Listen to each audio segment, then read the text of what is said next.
Yang kami hormati Ustadz Mulyadi, Kepala SDIT Al-Uswah Tuban. Yang kami hormati segenap jajaran Dewan Asatidz wal Asatidzah SDIT Al-Uswah Tuban, wabil khusus beliau Ustazah Riza Wahyuni, SPSI MSI, selaku pemateri dalam acara Parenting Skill via Zoom SDIT Al-Uswah Tuban. Dan tak lupa yang sangat kami hormati dan yang sangat kami muliakan ayah bunda wali murid SDIT Al-Uswah Tuban yang berbahagia. Pertama, marilah kita senantiasa mengucapkan syukur alhamdulillah kehadirat Allah Subhanahu wa taala atas segala limpahan rahmat, nikmat serta hidayahnya sehingga kita semuanya bisa mengikuti acara Parenting Skill via Zoom SDIT Al-Uswah Tuban ini dengan keadaan sehat walafiat. Selanjutnya, salawat serta salam tetap tercurahkan kepada Sang Uswah, suri tauladan kita bersama, Baginda Rasulullah Muhammad sallallahu alaihi wasallam, biqauli Allahumma shalli ala Muhammad. Semoga dengan salawat yang senantiasa kita haturkan kepada beliau bisa menambah rasa mahabbah kita kepada beliau dan menjadikan sebab kelak kita semuanya mendapatkan syafaat dan dikumpulkan bersama beliau di surganya Allah Subhanahu wa taala. Allahumma amin ya rabbal alamin. Para hadirin, ayah bunda yang berbahagia, di sini saya selaku pembawa acara akan menyampaikan susunan acara Parenting Skill via Zoom SDIT Al-Uswah Tuban pada siang hari ini. Acara yang pertama adalah pembukaan, acara yang kedua tilawatul Quran, acara yang ketiga menyanyikan lagu Indonesia Raya dan Mars GSIT, kemudian sambutan kepala sekolah menempati acara yang keempat, disusul acara yang kelima, Parenting Skill, dan ditutup dengan acara yang terakhir yakni penutup ataupun doa. Para hadirin, marilah kita buka acara Parenting Skill pada siang hari ini dengan bacaan basmalah bersama-sama. Bismillahirrahmanirrahim. Dan untuk menambah keberkahan acara Parenting Skill pada siang hari ini, marilah kita dengarkan bersama tilawatul Quran yang akan disampaikan atau yang akan dibacakan oleh Ustazah Min Turabil Jannah. Kepada beliau, Ustazah Min Turabil Jannah, kami persilahkan.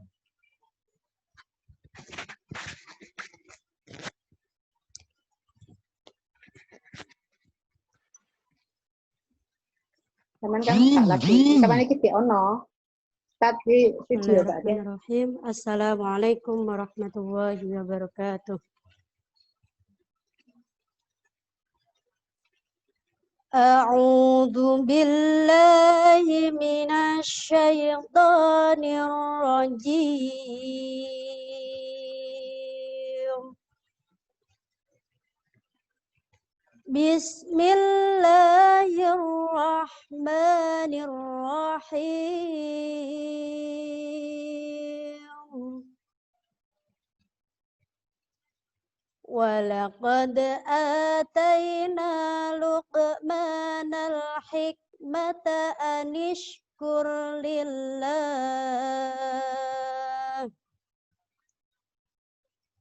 Wa may yashkur fa innama yashkuru li nafsihi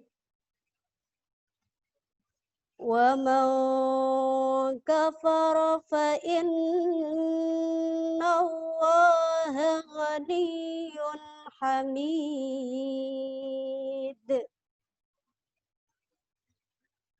Wa idh qala Luqmanu libnihi wa huwa ya'iduhu ya bunayya la tusyrik billah inna syirka ladulmun adzim.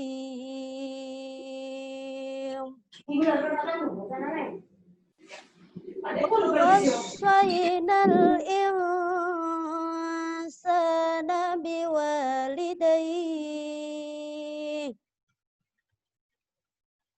hamalathu ummuhu wahnan ala wahnin wa fisaluhu وفصاله في عامين أن اشكر لي ولوالديك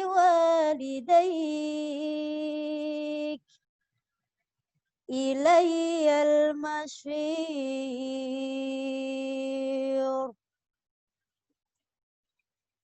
وإن جاهداك على أن تشرك بما ليس لك به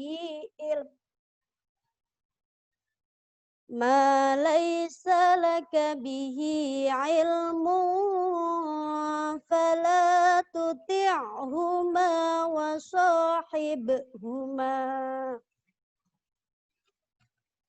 فلا تطعهما وصاحبهما في الدنيا معروفا واتبع سبيل من أناب إلي ثم إلي مرجعكم فأنبئكم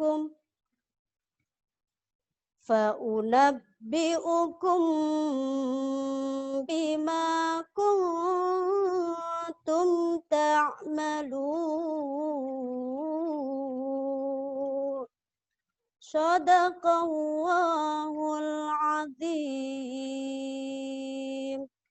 Wassalamualaikum warahmatullahi wabarakatuh.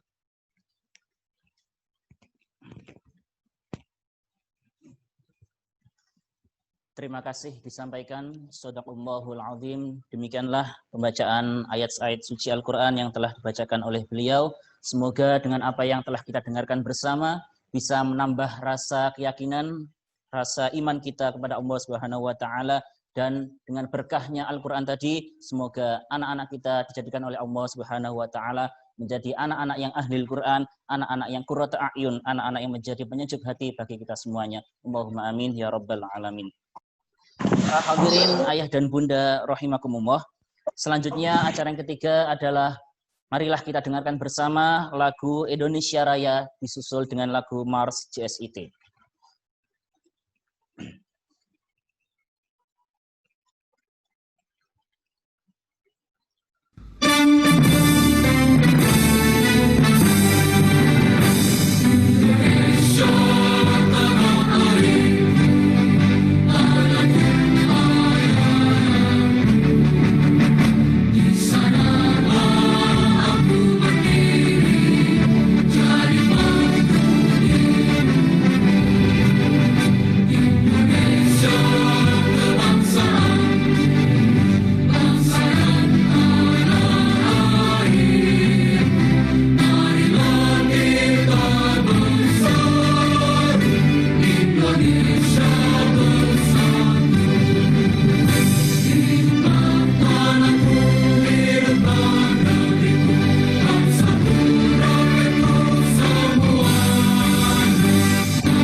Semangat kami melangkah, menjalin ukhuwah dengan tekad membaca, menuju mutu pendidikan Indonesia melahirkan generasi cerdas mulia.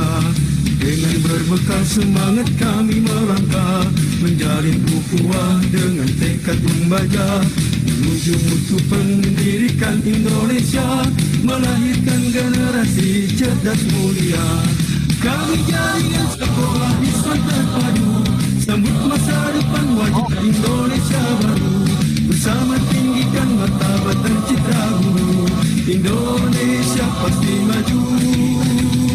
Kami jaringan sekolah Islam terpadu, sambut masa depan wajah Indonesia baru, bersama tinggikan martabat dan citra guru, Indonesia pasti maju.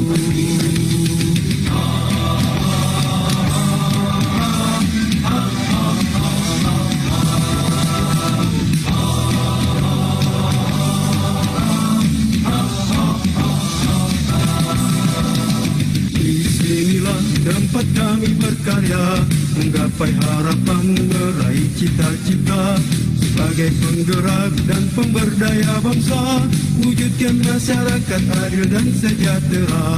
Di sinilah tempat kami berkarya, menggapai harapan, meraih cita-cita, sebagai penggerak dan pemberdaya bangsa, wujudkan masyarakat adil dan sejahtera. Kami jaringan sekolah Islam terpadu, bangkit serentak menyongsong peradaban baru, bulatkan tekad bercita membangun bangsa, Indonesia kan berjaya. Kami jaringan sekolah Islam terpadu, bangkit serentak menyongsong peradaban baru, bulatkan tekad bercita membangun bangsa, Indonesia kan berjaya. Indonesia akan berjaya.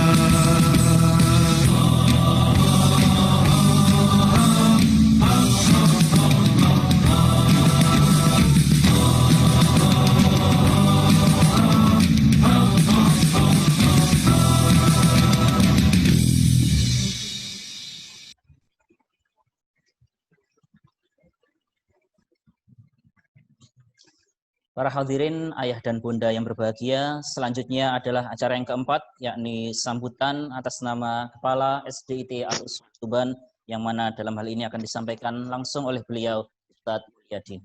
Kepada beliau, Ustadz Mulyadi, kami persilahkan.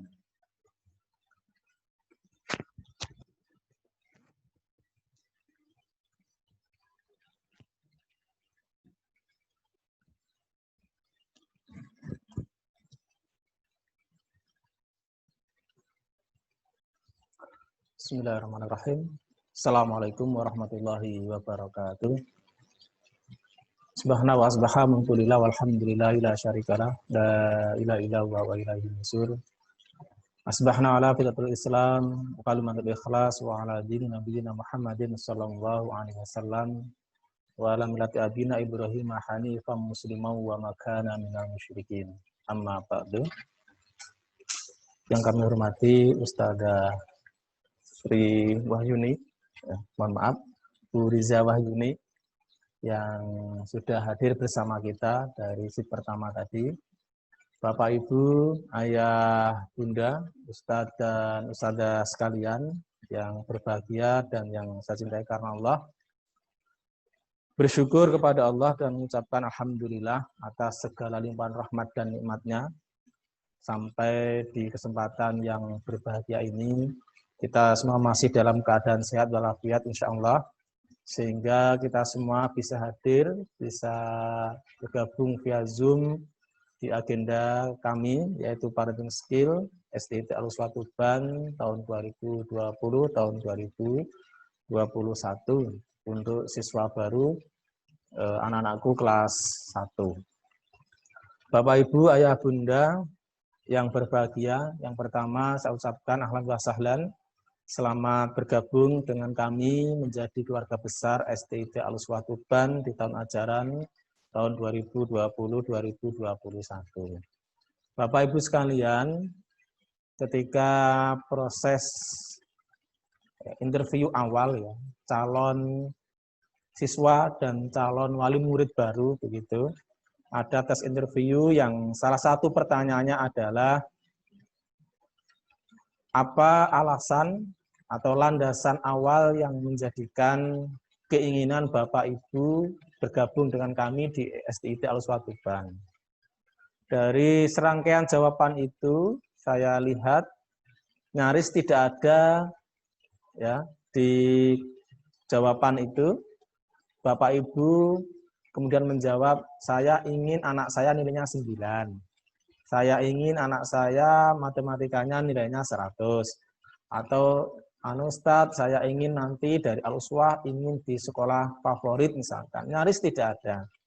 Dari sekian jawaban yang saya lihat dan yang saya dengar itu, Bapak Ibu menyampaikan, Ustadz, saya ingin anak saya sholatnya bisa mandiri, Ustadz, patuh pada orang tua, paham dan bisa mengaji, dan seterusnya. Intinya Bapak Ibu sekalian, keinginan Bapak Ibu bergabung dengan kami adalah ingin menjadikan anak kita adalah anak yang sejuk dipandang oleh kita sebagai orang tua, begitu ya. Bahasa kasarannya itu atau bahasa Al-Qur'annya itu qurrat a'yun, anak-anak yang menyejukkan hati kita. Nah, Bapak Ibu sekalian, teringat sebuah pesan yang disampaikan oleh Rasulullah. Beliau menyampaikan salah satu nasihatnya, kullu mauludin yuladu alal fitrah, bahwa setiap bayi Bapak Ibu ayah bunda yang lahir ke dunia ini dalam keadaan fitrahnya, dalam keadaan berakidah lurus, dalam keadaan bertauhid, percaya dan beriman kepada Allah Subhanahu wa ta'ala. Hadis itu dilanjutkan oleh Rasulullah, fa'abawahu yuhawidanihi ayumajisanihi ayunassironihi au kama qala. Ya. Kemudian Rasulullah Bapak Ibu menjelaskan, anak itu akan tumbuh dan berkembang menjadi sholih, menjadi tidak sholih, menjadi Yahudi, menjadi Nasrani, dan seterusnya. Itu tergantung proses tumbuh kembangnya dengan orang tuanya. Nah, oleh karena itu Bapak Ibu ayah bunda sekalian, dengan berharap anak-anak kita terus tumbuh dan berkembang sesuai dengan fitrahnya, maka sudah selayaknya kita bekerja sama, ya, saling menguatkan antara orang tua dengan guru, antara rumah dengan sekolah, dengan harapan anak-anak kita terus tumbuh dan berkembang menjadi generasi yang sholih, generasi yang memiliki karakter dan adab-adab yang islami. Bapak Ibu sekalian, di SDIT Al-Uswah Tuban ya, memiliki visi bahwa kami ingin membentuk atau menghadirkan generasi yang sholih, cerdas, kuat, mandiri, serta berwawasan lingkungan. Dari visi itu, Bapak Ibu kemudian ada QE ya. Misalkan kami ingin anak kita sholih begitu. Apa Ustadz ukurannya sholih? Ya di sana ada akidah lurus, paham sadar sholat, terbiasa ibadah sunnah, dan seterusnya. Nah dari rangkaian QE itu Bapak Ibu kemudian kita jadikan program. Misalkan bagaimana ini Ustadz supaya anak bisa berakidah lurus. Nah, di sana ada BPI, Bina Pribadi Islami, ada Sanlat, ada Pekan Ramadan, ada Majelis Pagi, semuanya program itu dalam rangka untuk menjadikan anak-anak kita memiliki akidah yang lurus. Begitu dengan visi dan program-program yang lainnya Bapak Ibu, kita sesuaikan untuk mencapai QE yang sudah ditentukan oleh sekolah. Bapak Ibu sekalian, semuanya itu biasanya kita bangun ya, budaya-budaya Islami, adab-adab Islami di sekolah dan di rumah dengan komunikasi dengan grup yang ada di kelas masing-masing atau di buku penghubung. Harapan dan tujuannya adalah anak di sekolah sholih, di rumah juga sholih dengan pantauan sekolah dan pantauan kedua orang tua di rumah. Bapak Ibu sekalian, di masa pandemi ini, ya, insya Allah kita sudah paham ya, berdasarkan surat SKB atau surat kementerian, begitu, ya, atau edaran dari dinas, intinya bahwa tahun ajaran baru per tanggal 13 Juli, mulai hari besok itu, ya, zona yang diperbolehkan untuk pembelajaran bertatap muka hanyalah zona hijau saja. Ya, sedangkan Tuban gitu, ya, dan beberapa kota yang ada di Jawa Timur itu ya ada yang masih oranye, ada yang masih merah gitu, yang tidak memungkinkan untuk pembelajaran tatap muka. Oleh karena itu, Bapak Ibu sekalian, beberapa pekan yang lalu kita sudah berkomunikasi dengan beberapa komite dan wali murid gitu terkait bagaimana proses pembelajaran di tahun ajaran baru. Dan alhamdulillah hasilnya disepakati bahwa selama 3 bulan ke depan nanti kita akan evaluasi Bapak Ibu Ayah Bunda, Al-Uswah mengambil opsi fiber, yaitu pembelajaran interaktif berbasis rumah. Nah, kuncinya Bapak Ibu, fiber ini adalah ayo kita bangun komunikasi yang baik antara guru dengan orang tua, antara rumah dengan sekolah, sehingga apa yang menjadi tujuan fiber ini bisa tercapai. Kami berharap Bapak Ibu bisa menyampaikan aspirasi ke sekolah ya, melalui grup yang ada di kelasnya masing-masing. Ya. Misalkan media komunikasi apa yang akan dipakai, apa metode yang akan digunakan, jam berapa ini kesempatan untuk belajar, dan seterusnya. Sehingga program fiber ini bisa berjalan dengan maksimal, sehingga tujuan yang kita inginkan itu tercapai. Bapak, Ibu, Ayah Bunda yang berbahagia, di masa-masa pandemi ini ya, yang mengharuskan kita fiber itu, pembelajaran interaktif berbasis rumah, maka pembelajaran yang ideal, sekolah yang ideal, ya ada komunikasi yang baik, ada pendampingan yang baik di rumah dari Bapak Ibu, Ayah Bunda kepada Ananda. Namun demikian Bapak Ibu, bukan berarti kemudian sekolah ini hanya sekedar mengeser, nak tugasnya ini, nak enggak. Ya, kami berusaha mendesain ya bahwa fiber itu tidak hanya berbasis pada pengetahuan saja, tapi harapannya juga ada keterampilan dan beberapa kecakapan yang harus dimunculkan meskipun toh menggunakan beberapa metode, misalkan pakai Zoom meeting atau Google Chrome dan atau Google Class dan seterusnya begitu nggih. Harapannya pembelajaran itu tidak hanya sekedar pada pengetahuan saja, akan tetapi juga bisa berbasis kepada keterampilan anak-anak. Bapak Ibu, Ayah Bunda yang saya hormati, oleh karena itu di masa-masa fiber ini ya, di mana pembelajaran interaktif berbasis rumah ini harapannya bisa terjalin baik kerjasama antara orang tua dengan guru, antara rumah dengan sekolah, sehingga harapan kami, Bapak-Bapak Ibu sekalian, selama 6 tahun nanti anak-anak kita dari SDIT Al-Uswah Tuban itu bisa meraih 3 hal begitu. Yang pertama, ya memiliki karakter yang islami gitu ya, akidahnya lurus, akhlaknya baik, perilakunya menunjukkan nilai-nilai adab islami dan seterusnya. Di samping itu juga anak-anak kita mahir di bidang Al-Qur'an ya. Tilawahnya bagus, tapi juga memiliki hafalan yang cukup ya. Seandainya nanti jadi imam sholat tarawih begitu, anak-anak kita hafal juz 30, hafal juz 29 dan hafal juz 28. Dan yang terakhir, harapannya nanti anak-anak kita juga bisa unggul di bidang ilmu pengetahuan dan keterampilan, terutama keterampilan abad 21. Bapak Ibu, Ayah Bunda sekalian, saya kira itu yang dapat kami sampaikan. Intinya kami berharap Bapak Ibu dengan adanya masa pandemi COVID-19 itu yang mengharuskan belajar di rumah atau fiber, harapannya kita semua mampu menjalin hubungan dan kerjasama yang baik sehingga tujuan sekolah ini untuk melahirkan generasi yang solih sebagaimana kita harapkan bisa tercapai. Demikian, apabila ada kurang lebihnya kami mohon maaf yang sebesar-besarnya. Terima kasih dan insya Allah nanti Bapak Ibu bisa mendengar dan mengikuti secara seksama materi yang akan disampaikan oleh Bu Riza begitu nggih terkait bagaimana menjadi orang tua yang hebat di masa pandemi COVID-19. Insya Allah itu, terima kasih. Assalamualaikum warahmatullahi wabarakatuh.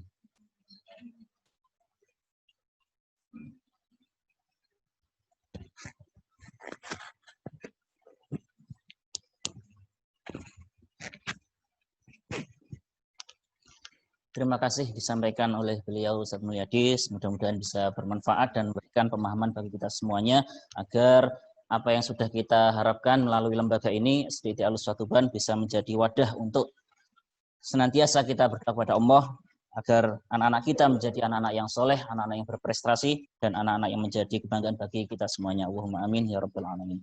Para hadirin, ayah dan bunda yang berbahagia, selanjutnya adalah acara inti kita pada siang hari ini, yakni acara Parenting Skill bersama beliau Ustazah Riza Wahyuni SPSI MSI.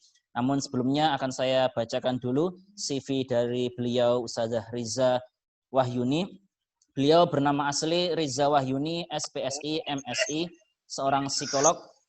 Tempat tanggal lahir Rumbai 27 Juni 1976. Pekerjaan beliau praktisi psikolog klinis dan forensik, pemerhati perempuan dan anak. Alamat atau tempat domisili sekarang adalah Gresik, nomor HP 081327683837. Selanjutnya langsung saja marilah kita dengarkan bersama pemateri kita, yakni Ustazah Riza Wahyuni. Kepada beliau Ustazah Riza Wahyuni SPSI MSI, kami persilahkan.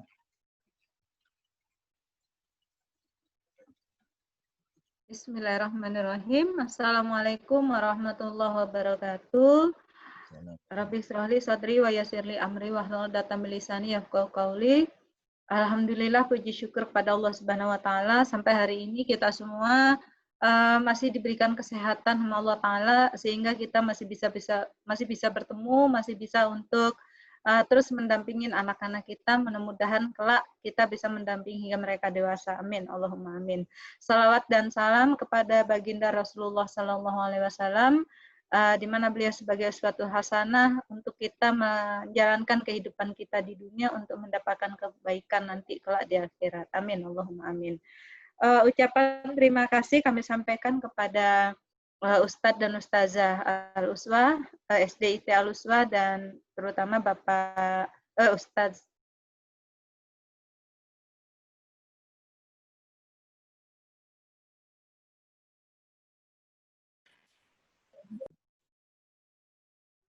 mudah-mudahan nanti apa yang saya sampaikan mendapatkan kebaikan dan keberkahan dan semoga bermanfaat bagi ayah dan bunda sekalian.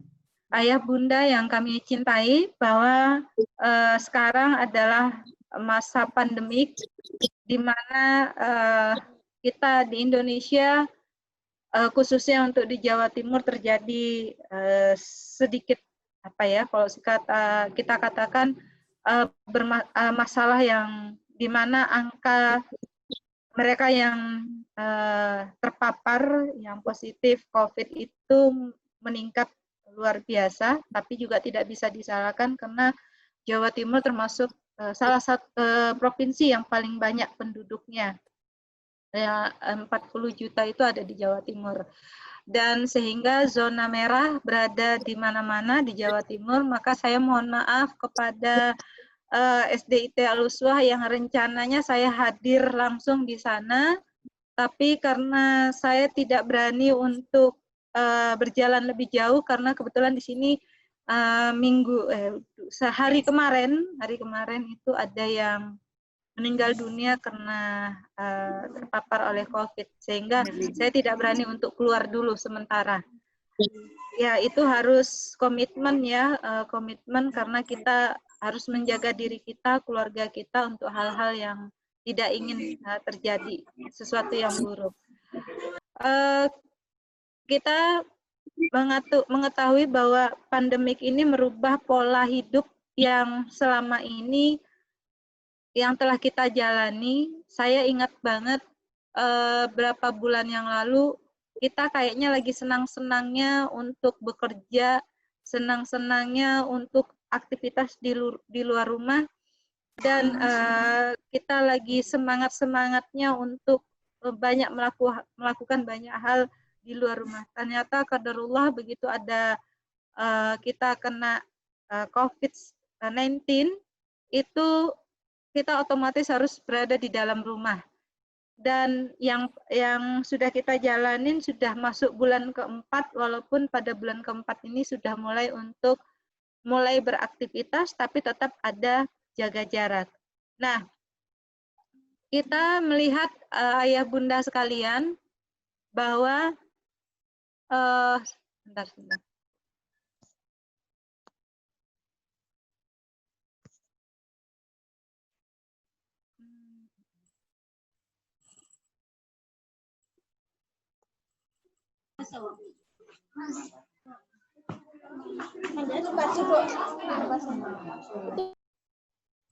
Ya, ayah bunda sekalian bahwa bentar ya. Berarti 2 jam penuh disuruh dengerin. Ya. Mohon maaf, bisa di-mute semuanya Ustadz biar tidak mengganggu. Baik, Ibu, saya mute. Ya. Pesertanya untuk ayah bunda kita.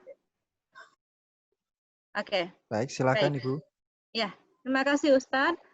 Jadi bahwa kita sekarang ini masuk katanya adalah new normal, ya, di mana pemerintah sudah mulai membuka wilayah publik, ruang publik, namun kita tetap harus mengikuti protokol kesehatan untuk rajin cuci tangan, pakai masker, jaga jarak, ya, dan tetap tidak keluar rumah jika tidak ada hal yang urgent atau hal yang penting. Termasuk untuk dunia pendidikan, untuk saat ini pun, sementara karena Jawa Timur itu masih zona merah, Tuban, Gresik, daerah saya, Surabaya Raya itu masih zona merah, maka kemungkinan kita masih belum bisa untuk melaksanakan aktivitas pendidikan anak-anak secara tatap muka. Nah, maka yang terjadi adalah proses pembelajaran itu dilakukan di dalam rumah melalui online. Nah, dengan ada juga mengingatkan, mungkin inilah caranya Allah untuk mengingatkan kita bahwa ternyata pendidikan yang baik itu bersumber itu dari rumah. Nah, tapi pada kenyataannya yang kami temukan adalah banyak orang tua yang mengeluh ketika harus mendidik anak-anaknya dari rumah. Nah, saya guyonan, ya kan? Nah, kalau ibu aja mengajarin anak 1 orang saja sudah ribet, ngebayang nggak kalau ustadz ustazah itu membimbing anak-anaknya ayah dan bunda itu dengan jumlah ratusan. Ini sebenarnya juga menjadi pertanyaan kita. 1 aja kita sudah ribet. Bayangin ustadz dan ustazah di sekolah, mereka harus mendidik anak kita yang jumlahnya ratusan. Ya, memang ini sudah kewajibannya mereka, ya, sudah pilihannya mereka untuk menjadi ustadz dan ustazah. Tapi dari sini sebenarnya Allah mengingatkan kita bahwa sumber pendidikan manusia itu sebenarnya berasal dari rumah. Sebenarnya ini salah satu yang kalau saya lihat yang diingatkan oleh Allah Subhanahu wa taala. Yang kedua, bahwa keluarga itu adalah segalanya. Kalau selama ini kita menganggap bahwa teman, sahabat, sosialita, ya kan, pekerjaan itu adalah yang utama, tapi dengan adanya COVID kita digelitik oleh Allah, disentil oleh Allah bahwa keluarga itu adalah segalanya. Keluarga itu adalah tempat pembelajaran pertama anak-anak kita untuk mereka nantinya bisa keluar.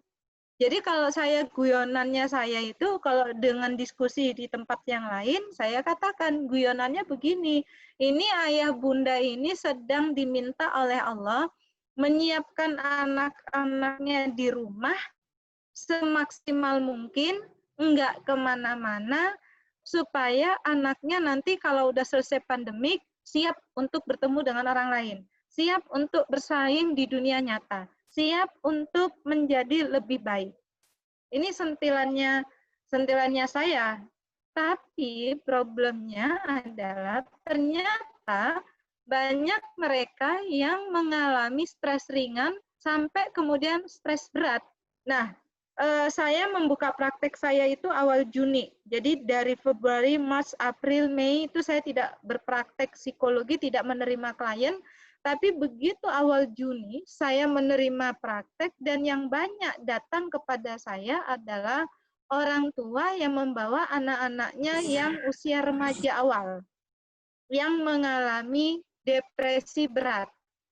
Bahkan ada yang sudah berkeinginan bunuh diri, ada yang masih 12 tahun sudah minum minuman keras, ngerokok, udah pakai sabu, ada yang anaknya umur 14 tahun sudah hamil, maaf ternyata yang menghamili bapak kandung, ada yang anak-anaknya sudah hafal 25 juz tapi mengalami gejala psikotik, gangguan jiwa berat, gitu ya. Nah, pertanyaannya selama ini, mereka adalah, Bu, ini kenapa anak saya seperti ini?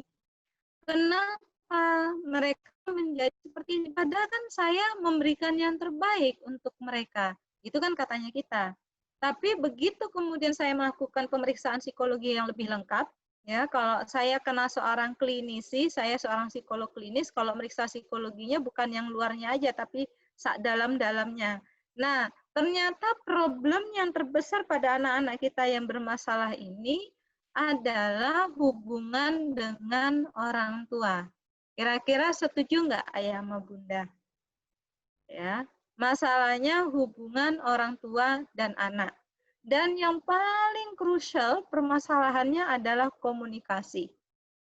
Ini yang menjadi PR kita bareng-bareng, apakah kita sudah melakukan, betul-betul sudah melakukan yang terbaik untuk anak-anak kita. Nah, coba kita lihat gambar ini. Kita dengan ayahnya anak-anak rame, anak-anak dengerin ramenya kita. Ngebayangin nggak kalau kita kemudian posisinya di anak ini? Stres, bingung, takut, nggak bisa menyampaikan apapun, ya. Atau kita menjadi ibu atau ayah yang toksik. Toksik itu apa? Kita tuh ngomel aja setiap hari sama anak kita, yang anak kita salahnya inilah, yang beginilah, yang kamu nggak seperti inilah, kok kamu beginilah. Nah, ini akhirnya anak-anak kita akhirnya mengalami hal-hal yang tidak kita inginkan. Atau ini, ya, ini terutama nih kalau fisik ini ayah biasanya. Kalau yang ngomel-ngomel tadi ibunya. Ya, ngebayangin anak kita yang masih sangat kecil, tangannya yang hanya sebesar itu, dipegang, dipukul oleh kita yang tangannya lebih besar dari tangannya mereka, 3 kali, 4 kali tangannya mereka. Atau seperti ini, berdebat terus nih ayah sama bundanya, nggak selesai-selesai, kedua-duanya merasa pintar. Ya. Nah, akibatnya apa ya bunda? Maka anak kita menjadi anak yang agresif. Ini coba lihat, mengancam. Atau anak yang melarikan dirinya ke dunia maya. Main game online sampai nggak peduli kiri kanan. Pokoknya nggak bisa diganggu. Kalau diganggu, dipukul. Kalau kita tegur, dia marah, dan lain sebagainya. Atau kemudian jadi anak yang diem, nggak mau ngapa-ngapain. Depresi. Ya, atau seperti ini. Nah, ini yang gambarnya adalah ngintip-ngintip. Ada sebuah keinginan yang ingin dia sampaikan. Atau karena kita nggak ingin repot, anak kita yang masih bayi, kita berikan gadget dan tanpa kita sadari, ternyata itu merusak kepalanya mereka, otaknya, strukturnya, syaraf-syarafnya, sehingga mereka menjadi anak-anak yang bermasalah. Atau kita bertemu dengan anak-anak yang nangis yang seperti ini, yang tantrum dan lain sebagainya. Ini yang kita temukan. Atau begini, ayah bunda, nah, kumpul sama temannya, satu kemana, yang satunya kemana. Atau jangan-jangan ayah bunda begini di rumah. Ayahnya sibuk dengan urusannya, bundanya sibuk dengan online-nya, anaknya sibuk dengan dunianya. Ayo, mari kita introspeksi diri untuk diri kita. Nah, ketika ini terjadi pada usia anak-anak di usia sekolah, maka ketika masa remaja muncullah masalah, barulah kita sadar, kelas 5, kelas 6, baru kita ingat, baru kita sadar bahwa anak kita itu bermasalah. Masalah yang sering muncul apa? Sibling yang menurun, ya, persaingan, merasa dominan, merasa keakuan, ego, ya, nggak mau mengalah, kemudian tidak terlatih akan tanggung jawab, pokoknya sudah mandi, sudah nggak mandi ya wes gitu ya, mau bangun jam berapa terserah, mau pulang malam monggo gitu. Jadi nggak ada tanggung jawab yang diberikan kepada mereka. Atau menjadi orang tua yang balas dendam. Orang tua yang bermasalah, misalnya terjadi perbedaan pendapat suami istri, akhirnya sama-sama ego, nggak bisa melampiaskan marah kepada suami, anak yang dijadikan tempat marah. Atau yang terjadi, kita yang sebagai orang tua punya riwayat dulu mengalami kekerasan, sering dimarahin orang tua, dan sering yang pokoknya hal-hal yang menyakitkan, dan kemudian kita balas itu melampiaskan sakit hati kita kepada anak-anak kita. Tanpa kita sadari banyak ini yang terjadi. Kemudian berikutnya stres stres beban pendidikan. Stres beban pendidikan ini artinya apa? Kita itu terlalu hebat jadi orang tua. Ini yang saya sering sentil pada para orang tua. Kita ingin anak kita supaya diakui hebat dan kita itu dipuji orang banyak. Coba kita bayangkan, kita sering tuh kalau ngumpul-ngumpul ayah bunda atau ayahnya atau bundanya dengan teman-temannya kita yang cerita para orang tua, oh anakku loh sekolahnya di sini, uang sekolah tuh bayarnya sekian, nanti anakku pulangnya les ini les itu, pokoknya hari Sabtu sampai Minggu, Sabtu sampai Senin, Selasa, semua hari dia harus les, dia harus bisa bahasa Inggris, dia harus bisa matematika, dia harus bisa kumon, dia harus bisa apa.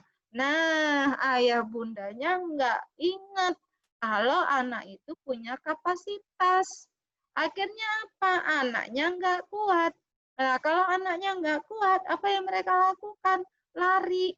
Larinya kemana? Ke obat-obatan narkoba. Larinya kemana? Ke pergaulan bebas. Larinya kemana? Keluar rumah, ketemu dengan orang yang tidak dikenal misalnya. Larinya kemana lagi? Ke menyakiti diri sendiri. Nah, ini yang banyak terjadi. Kemudian, karena kita nggak bisa ngomong lagi sama anak kita, akhirnya makin dibiarkan. Semakin dibiarkan, semakin tidak terkontrol. Sudah, tambah lagi teknologi tidak terfilter. Ayah bunda sudah sibuk dengan dunianya, anak kita sibuk dengan dunianya. Akhirnya kasus yang baru terjadi. Di Jakarta ketangkap seorang Prancis laki-laki, ternyata dia pedofil. Korbannya 302 anak Indonesia. Kita nggak pernah tahu anak kita ternyata nge-share foto pribadinya ke orang lain. Apakah Bu Riza pernah menemukan kasus ini? Banget. Saya banyak, karena kebetulan saya aktif di perlindungan perempuan dan anak untuk wilayah Jawa Timur. Saya kaget-kaget. Ayah bunda nggak tahu kalau ternyata anak kita komunikasi dengan pedofil. Ayah bunda nggak tahu ternyata anak kita sudah melakukan chat yang sifatnya pornografi. Dan ini luar biasa ayah bunda. Jadi artinya ini yang terjadi ketika kita tidak mampu melakukan hal-hal yang baik, yang positif untuk anak-anak kita. Nah, ini contoh gambarannya. Bermasalah dengan hukum, merokok, mengabaikan kita, menjadi korban bullying, atau menjadi pelaku bullying, atau kehamilan di luar nikah. Nah, Maka ayah bunda, apa yang harus kita lakukan sebagai orang tua? Nah, coba ayah bunda lihat ini. Kenapa saya kok menampilkan tanaman ya? Kalau ayah bunda lihat tanaman ini, kira-kira seneng nggak sih? Ya, atau kita nggak suka, apa ini tanaman? Yang namanya indah itu pasti menyenangkan mata. Ya, wow, itu bagus ya, misalnya. Kita lihat nih, kita tata seperti ini. Nah, saya mengilustrasikan bahwa anak-anak kita itu bagaikan tanaman yang kita tanam. Tanaman itu yang kita tanam, kita beli, kita jaga, itu harus dipupuk, harus itu sebagai nutrisinya, harus disiram, harus di tiap hari harus diperhatikan, mungkin ada ulat yang mengganggu atau apapun. Nah, kalau dia kemudian nanti sudah tumbuh semakin besar, maka orang akan senang melihatnya. Sama dengan anak-anak kita. Anak kita begitu lahir, begitu Anosa kan lahir, sudah di dalam perut aja pendidikan sudah dimulai. Mereka kita dengarkan suara ayat-ayat suci Al-Quran, kemudian kita doakan setiap saat, kita berikan nutrisi yang baik, kemudian ketika dia lahir, kita azanin telinga kanannya, kemudian dikikohkan, kemudian kita kasih asupan gizi yang sehat, kemudian diberikan ASI, kemudian dia mulai masuk kepada tahap perkembangan, misalnya mulai belajar, ya, kita bimbing agama, kemudian kita berikan kasih sayang, kita berikan perhatian. Kira-kira anak kita kelak gimana? Pasti insya Allah anak-anak kita akan menjadi anak-anak yang sehat. Sehat secara mental, sehat secara fisik, sehat secara spiritual. Bukan hanya salah satu aja. Yang kebanyakan yang terjadi pada saat ini adalah anak-anak kita secara fisik sehat, tapi secara mental mereka bermasalah. Karena kita terlalu ribut masalah fisik. Harus diberikan gizi terbaik, harus pokoknya nanti harus pinter begini begitu. Tapi mentalnya tidak sehat. Mudah emosi, mudah frustasi, mudah depresi. Nah, itu kan otomatis akan membuat kita semakin sedih dan kita kecewa. Loh Bun, anak saya ini kenapa? Saya sudah berikan yang terbaik. Anak saya nih loh Bun, hafal 25 juz. Tapi kenapa dengan saya marah? Kenapa dengan saya melakukan hal-hal yang tidak diinginkan? Nah, begitu saya tanya, apa yang udah Ibu lakukan? Lah iya Bun, anak saya paksain masuk pesantren lulus SD. Loh, kenapa dipaksa? Bukannya dia harusnya boleh memilih, saya bilang gitu. Ada pun nih saya beri pilihan, ya Ibu beri pilihannya kedua-duanya yang tidak disukai anak. Dan alhamdulillah anaknya Ibu bisa menghafal 25 juz, tapi ternyata Ibu maksa juga, lulus SMP dipaksa lagi masuk pesantren. Dia nggak kuat, dia kepingin yang berbeda. Supaya dia kuat, makanya SMP dia hafal 25 juz. Itu udah hadiah yang terhebat, saya bilang gitu. Nah, ini contohnya ya Bunda. Jadi artinya apa? Bagus, tapi mentalnya nggak sehat. Dan saya harus merujuk anak ini ke psikiater waktu itu. Jadi dia harus minum obat. Nah, untuk mengendalikan emosinya. Nah, oleh karena itu Ayah Bunda, apa yang harus kita lakukan supaya anak-anak kita ini tumbuh dan kembang secara sehat? Yang pertama adalah menjalin keterdekatan emosional dengan anak. Kita bangun hubungan emosional dengan anak, Ayah Bunda. Anak ini bukan barang, anak ini human, manusia. Ya, kalau namanya manusia itu harus ada hubungan keterikatan emosional. Tapi problemnya untuk saat ini banyak orang yang hanya siap jadi papa mama tapi tidak siap menjadi orang tua. tidak siap untuk mendidik anak-anaknya. Makanya bagi mereka-mereka yang merasa punya uang, yang merasa mampu, ya sudah Bun, pokoknya anak saya sekolahkan di sekolah yang termahal, sekolah agama, pokoknya nanti anak saya selesai dari sana jadi. Lah emangnya saya bilang, lawang anaknya di pondok, anaknya di sekolahan diajarin sholat duha, ngaji, di rumah emaknya nggak sholat, ayahnya nggak tahu ngaji. Gimana mau jadi anak yang soleh dan soleha? Saya setuju tadi yang disampaikan oleh Ustadz Kepala Sekolah. Ayah bunda kepingin anaknya jadi anak yang sehat, yang soleh dan soleha.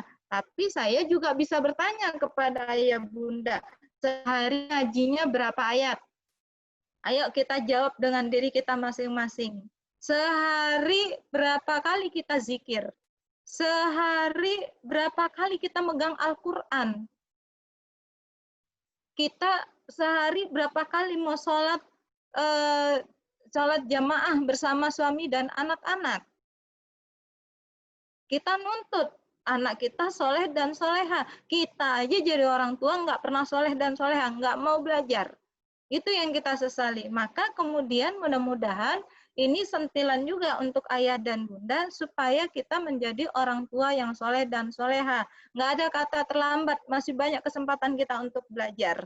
Belajar dari anak-anak kita juga dan anak-anak kita juga belajar dari kita. Yang kedua, jelas tujuan pengasuhan. Ayah bunda menikah, punya anak.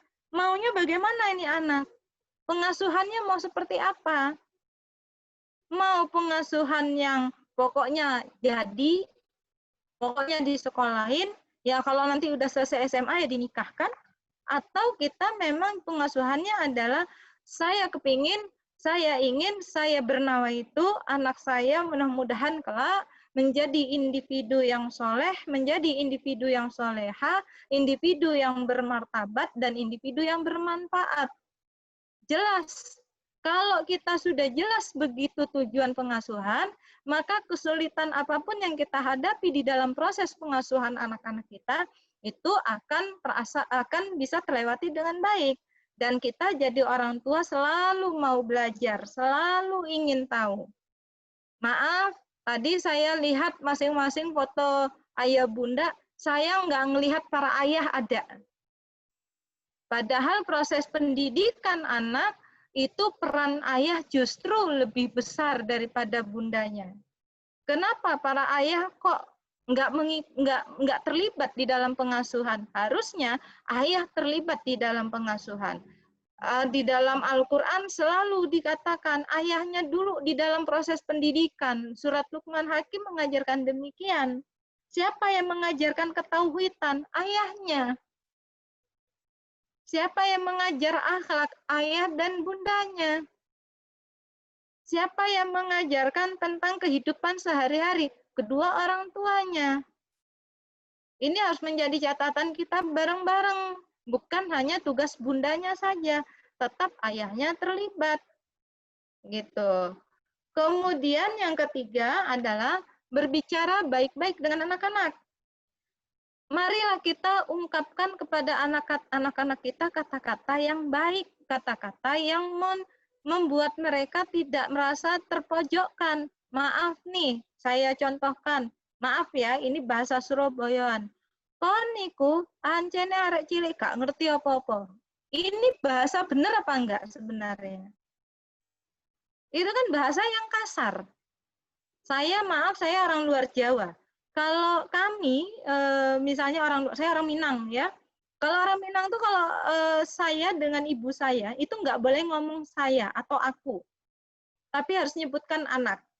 Ibu saya memanggil saya dengan panggilan saya, gitu. Nama saya, misalnya, nama panggilan saya siapa? Nggak bisa. Kau, nah, itu udah kasar. Jadi kalau di sini misalnya di Jawa Timur, saya orang Surabaya itu ngomongnya kon, itu kan bahasa yang kasar. Nah, sehingga anak-anak kita sudah terbiasa dengan kata-kata yang tidak pantas, akhirnya di dalam pergaulannya mereka pun akhirnya menggunakan kata-kata tersebut. Kemudian mengajarkan dan menanamkan agama sejak dini. Sejak sekarang, sejak di dalam perut, agama harusnya sudah ditanamkan kepada mereka. Tentang akidah, tentang akhlak. Akhlak itu bagaimana? Bagaimana dia menghormati orang tua. Kita berikan contoh bagaimana kita menghormati orang tua kita dan mertua. Bagaimana kita menghormati paman kita, misalnya. Kemudian dalam akhlak juga ada akhlak dengan sesama muslim. Ada akhlak dengan non-muslim. Ada akhlak dengan hewan, ada akhlak dengan binatang. Agama Islam sudah mengajarkan itu. Nah, mari kita tanamkan kepada anak-anak kita. Misalnya, kalau sekarang kan udah banyak goes-goes itu ya, jalan pagi, naik sepeda pagi-pagi. Ajak anak-anak kita, kenalkan dengan alam. Minimal tidak buang sampah sembarangan, ya kan? Minimal tidak memetik tanaman yang bukan hak milik kita. Minimal mengikuti aturan-aturan yang ada di jalanan. Itu kan mengajarkan agama sebenarnya. Jadi mungkin ayah ibu konteksnya jangan agama itu adalah harus Al-Quran dan hadis, tapi bagaimana menanamkan karakter sehari-hari yang ini nantinya akan menjadi kebiasaan anak-anak kita. Jujur ayah bunda, sedikit saya berbagi pengalaman. Zaman saya dulu kan belum ada SDIT ya, kita belum ada yang sekolah-sekolah kayak sekarang yang luar biasa. Dulu saya yang dianggap sekolah favorit itu adalah sekolah Katolik.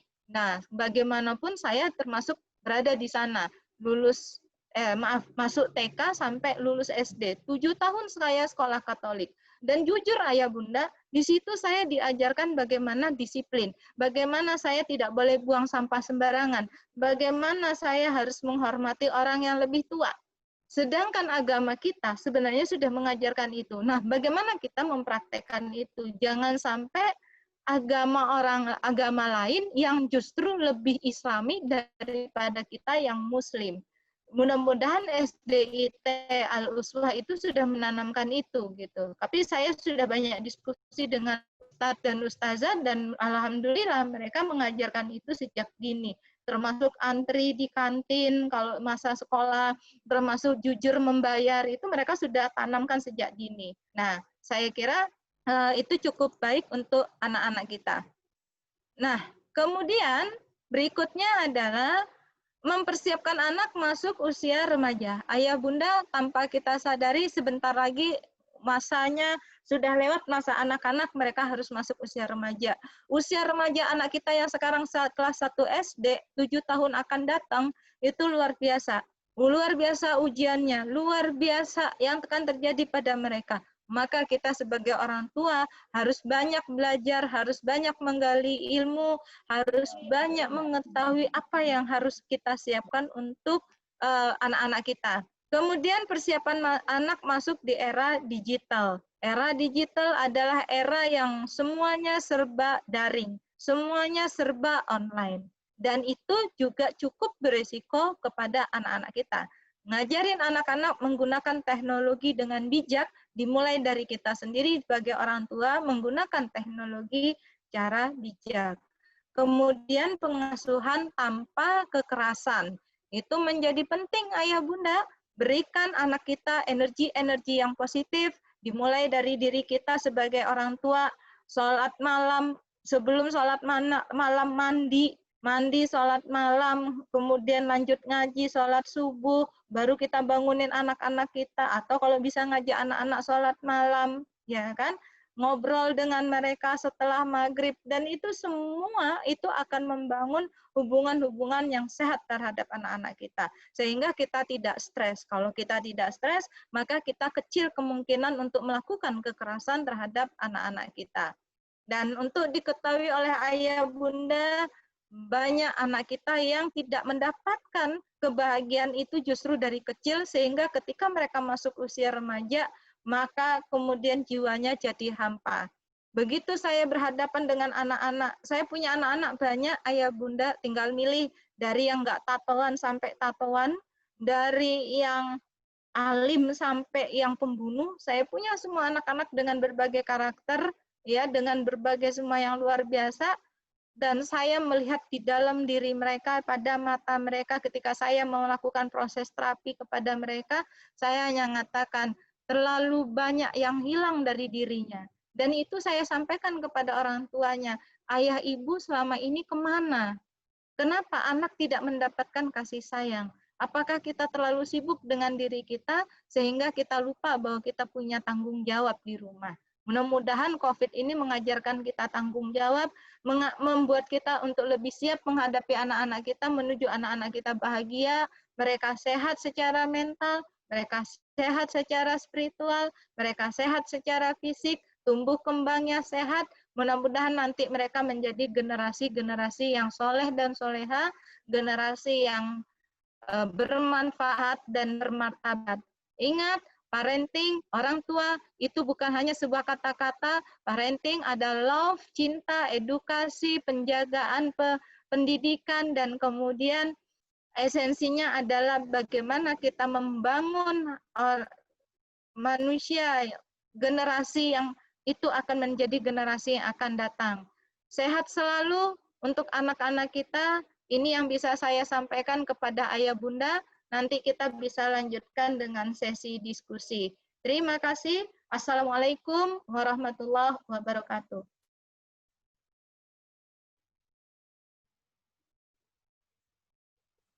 Terima kasih Ibu Riza. Bu Riza. Baik, kami akan membuka sesi pertanyaan dengan maksimal 3 penanya.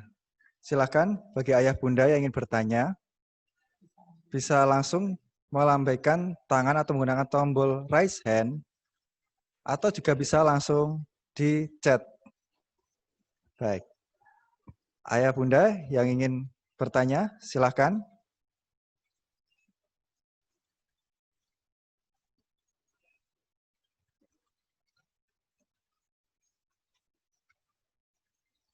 Ayo, ayah bunda yang ingin bertanya, silakan.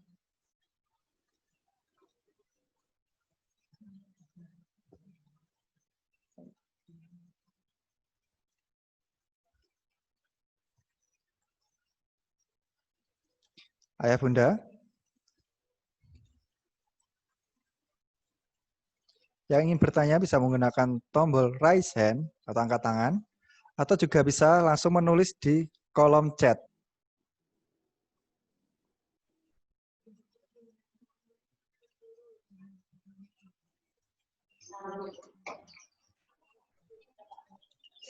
Baik, silakan Ibu Angelina ingin bertanya.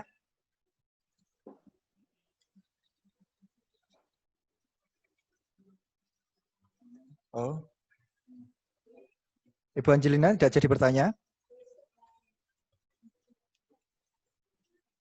Baik, silakan ayah bunda yang mempunyai pertanyaan mungkin untuk bagaimana cara agar anandanya bisa menjadi ananda yang tumbuh dengan baik.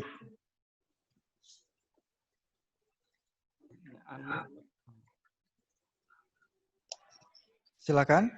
Ya, silakan perkenalan dulu.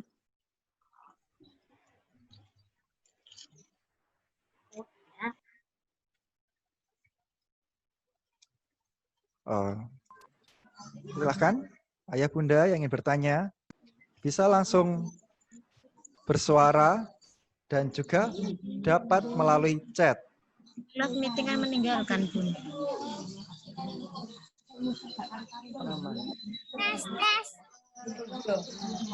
Halo Ibu Bunda Risma Mati. Ini kan jenengan kan ini. Kenapa jenengan nggak terlihat? Halo Ibu Sri Utami, apakah ingin bertanya? Ini ada Ustadz dari chat nih Ustadz. Oh ya, silakan. Dari Ibunda M. Baida 1C. Bagaimana cara mengetahui keinginan anak? Baik. Monggo Ibu Risa dijawab. Iya. Waalaikumsalam warahmatullahi wabarakatuh. Bagaimana untuk mengetahui keinginan anak? Sebenarnya kalau untuk anak itu kita sebenarnya gini, kalau dari apa yang saya ketahui, sebenarnya kita tuh tahu apa yang mau dimaukan oleh anak. Ya, kita tahu apa yang dimau oleh anak. Tapi masalahnya kadang-kadang kita nggak mau tahu apa yang diinginkan oleh anak. Saya ingat banget bagaimana ibu saya paham banget apa yang menjadi kesukaan saya. Contoh, saya tuh sukanya apa ya? Saya suatu hari misalnya tahu, Ma itu bagus ya sepedanya, gitu. Ibu saya tidak akan mengiyakan dan tidak akan menidakkan. Tapi begitu saya dalam berprestasi atau saya melakukan sesuatu tanpa disangka-sangka dia memberikan saya sepeda itu. Itu caranya. Jadi anak tidak harus minta dulu sebenarnya, tapi dia sebenarnya sudah menyampaikan itu kepada kita. Ya. Jadi dimulai dari kitanya sendiri bagaimana untuk mengajarkan mereka untuk memahami mereka, memahami polanya mereka, memahami hobinya mereka, sehingga mereka merasa bangga ketika dia selalu mendapatkan surprise dari kita tentang apa yang dia inginkan. Gitu. Saya kira ibu paling tahu apa yang dimau oleh anaknya. Tapi ya nggak begitu juga kali ya ibu-ibu ya.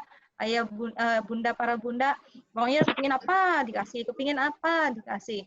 Tetap ada proses pembelajarannya di dalam, yaitu kalau dia mau sesuatu, oh kamu mau itu ya, nggak apa-apa sih, nanti suatu hari kamu bisa beli, caranya kamu nabung, misalnya. Lo nabungnya dari mana? Uang jajannya, misalnya. Kita siapkan celengannya, ya di situ dia kalau ada uang jajan dia sisihkan. Jadi kemudian dia nanti pada 1 bulan, 2 bulan, 3 bulan kita hitung nih, oh ternyata dapat 750, ternyata harga sepedanya 1 juta, kita cuma nambah 250. Anak belajar dari situ, anak belajar dari usaha, ya ini harus kita mulai sejak dini ayah bunda, sehingga kalau sudah kita ajarkan seperti ini, mereka akan menjadi tahu kalau bahwa untuk memenuhi kebutuhan, keinginan itu bukan kebutuhan ya, tapi itu keinginan. Kebutuhan sama keinginan beda. Kebutuhan itu yang harus ada setiap saat. Makan itu kebutuhan, minum kebutuhan, ya pendidikan itu kebutuhan. Tapi kalau sepeda, hal-hal yang buku cerita itu kan keinginan, ya. Nah, mereka harus tahu bahwa untuk mendapatkan sebuah keinginan itu harus mau menabung, harus berusaha dan lain sebagainya. Itu yang kita tanamkan, Bunda. Terima kasih. Baik, terima kasih Ibu Riza. Jadi untuk mengetahui keinginan anak tidak harus menunggu anak meminta secara langsung. Jadi bisa tersirat dari apa yang dilakukan setiap hari. Baik, Ibu Riza ada pertanyaan lagi dari Ibunda Amrullah Hamzah R. Baik. Pertanyaannya, bagaimana cara agar Ananda tidak stres atau bosan selama pembelajaran di rumah? Baik. Monggo, Ibu Riza saged jawab. Ya, terima kasih Ustadz.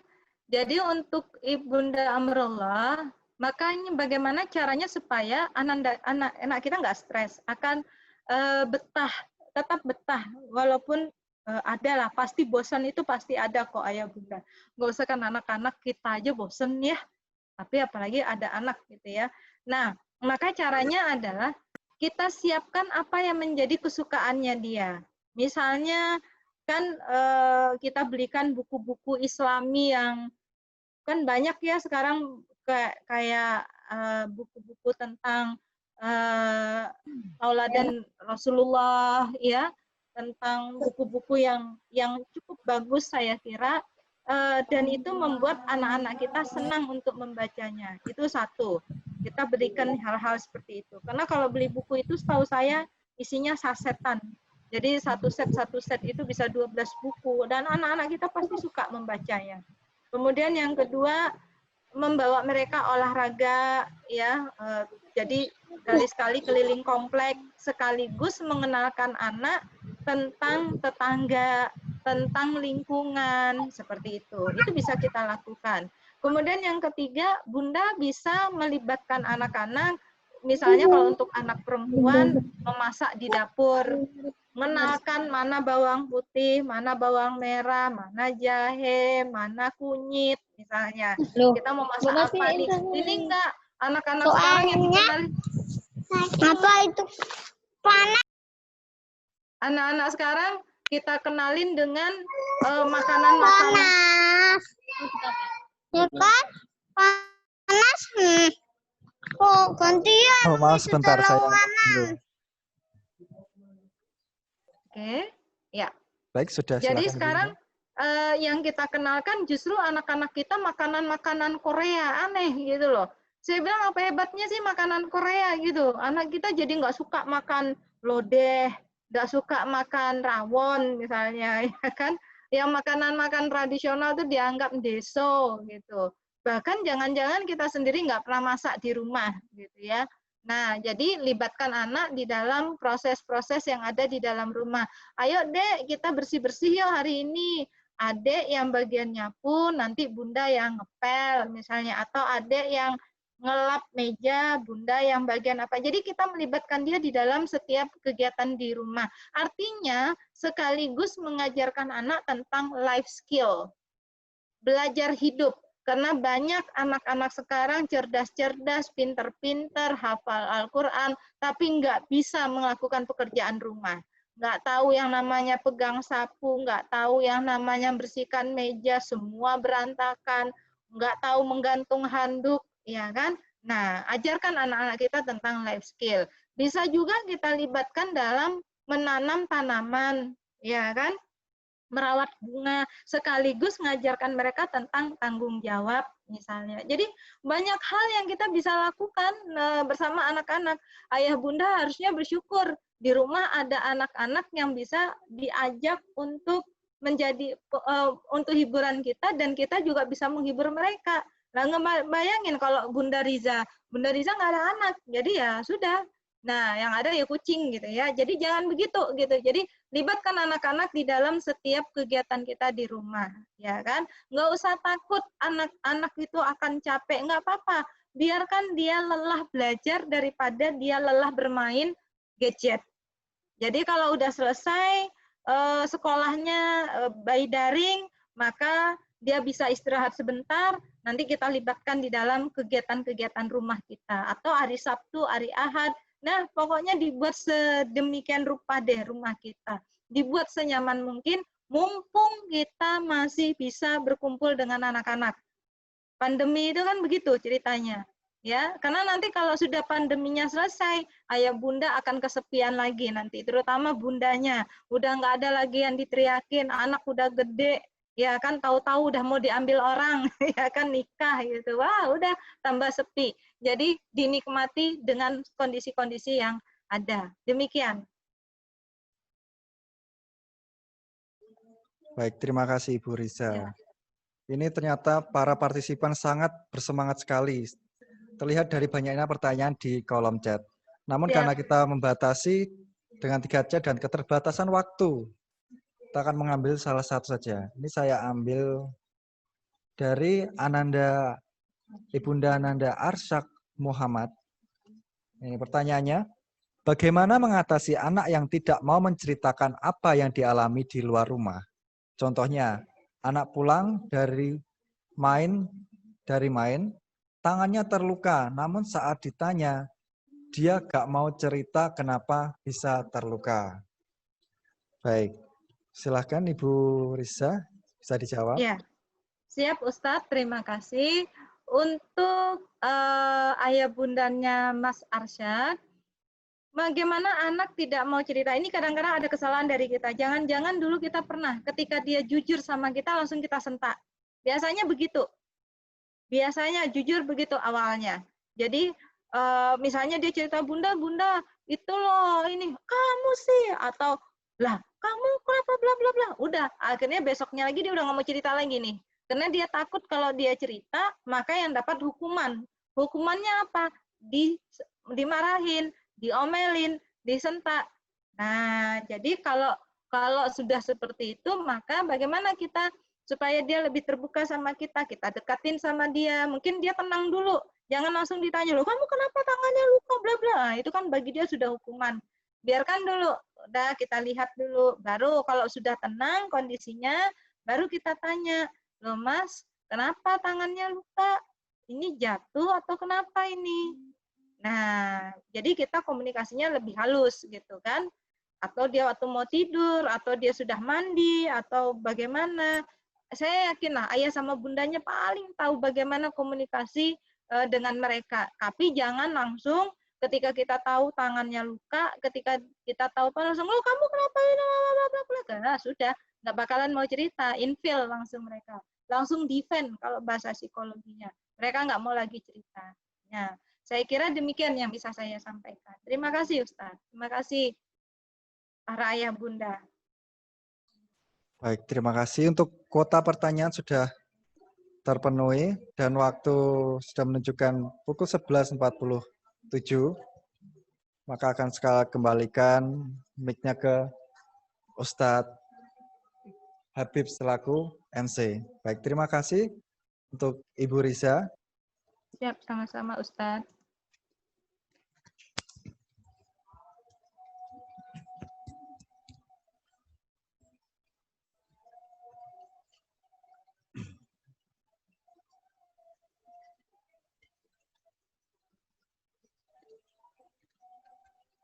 Terima kasih disampaikan kepada beliau Ustazah Riza Wahyuni. Semoga apa yang beliau sampaikan tadi bisa bermanfaat kepada kita semuanya, khususnya bagi ayah dan bunda. Semoga tetap semangat dalam mendampingi Ananda dalam pembelajaran daring untuk 3 bulan ke depan.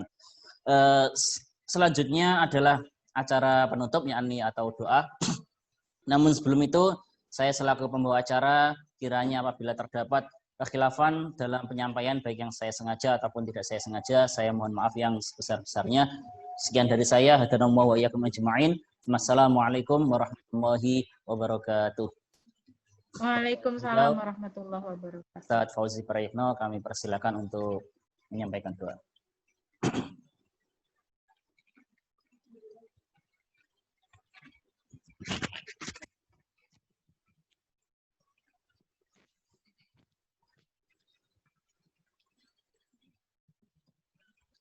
Bismillahirrahmanirrahim. Assalamualaikum warahmatullahi wabarakatuh. Waalaikumsalam warahmatullahi wabarakatuh. Ustaz Sadah yang dirahmati oleh Allah serta ayah bunda yang berbahagia dan khususnya kepada Bunda Riza, terima kasih atas ilmunya. Sama-sama Ustaz. Bapak Ibu yang dirahmati oleh Allah, di penghujung kebersamaan kita pada hari ini, marilah kita bermunajat kepada Allah Subhanahu wa taala. Semoga Allah memberikan bimbingan, memberikan kekuatan kepada kita semuanya untuk senantiasa berupaya memberikan pendampingan yang terbaik bagi ananda kita semuanya. Kita sebagai guru memberikan pembelajaran yang baik, Bapak Ibu di rumah juga memberikan bimbingan yang terbaik. Kesemuanya adalah untuk kebaikan masa depan ananda kita semuanya. Marilah kita berdoa bersama-sama agar Allah senantiasa memudahkan urusan kita, memudahkan kita menjalankan amanah sebagai orang tua dan guru bagi ananda semuanya. Allahumma sholli ala nabiyyina Muhammad wa sallim radhiyallahu ta'ala anhu wa an kulli sahabati Rasulillah ajma'in walhamdulillahi rabbil alamin. Allahumma innana nas'alukal huda wat tuqa wal afafa wal ghina. Allahumma aslih lana dinana alladhi huwa ismatu amrina waslih lana dunyana allati fiha ma'asuna waslih lana akhiratana allati ilaiha ma'aduna waj'alil hayata ziyaratan lana fi kulli khair waj'alil mauta rahatan lana min kulli syarr. Rabbana hab lana min azwajina wa dhurriyyatina qurrata a'yun waj'alna lil muttaqina imama. Rabbana arinal haqqa haqqa warzuqna ittiba'ah wa arinal batila batila warzuqna ijtinabah. Rabbana zalamna anfusana wa illam taghfir lana wa tarhamna lanakunanna minal khasirin. Rabbana atina fid dunya hasanah wa fil akhirati hasanah wa qina adzabannar. Subhana rabbika rabbil izzati amma yasifun. Wassalamun alal mursalin walhamdulillahi rabbil alamin. Terima kasih. Assalamualaikum warahmatullahi wabarakatuh.